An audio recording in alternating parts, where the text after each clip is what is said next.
ایرانی چارواکي وایي چې د ایران او افغانستان د 4 کیلومتره پولې د تړلو کار پیل شوی دی. سلام ستړي مشئ پام وکړئ د ایران ټي وي یوټیوب چینل څخه تازه او مهم خبر ته. د ایران د ځمکنیو ځواکونو قوماندان کیومرث حیدري خبر ورکړی چې د 4 کیلومترو په اوږدوالي د افغانستان او ایران د پولو د تړلو پروژې لومړی پړاو عملي کیږي.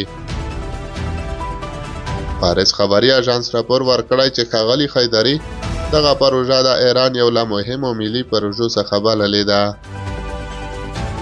د ایراني پوځ دغه چارواکي ویلي چې د پولې د تړلو لومړی پړاو به په 4 روغانیزو چارو کې ترسره شي چې دا مهال اغزن تار غځول شوی او وروسته به د سړک جوړولو چارې پیل شي.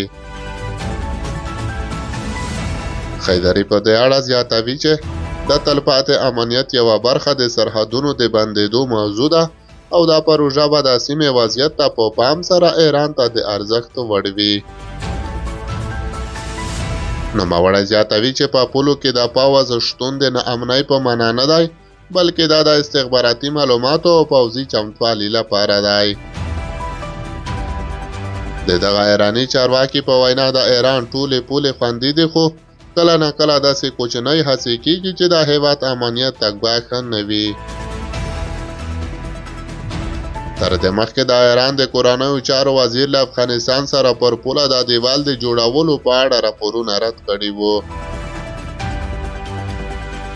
احمد واحدي تېره اونۍ ویلي وو چې د دیوال جوړولو ته اړتیا نشته بلکې د پولې د بندولو موضوع ده. خو نوموړي له افغانستان سره د پولې د تړلو د پلان په اړه نور جزئیات ورنه کړل.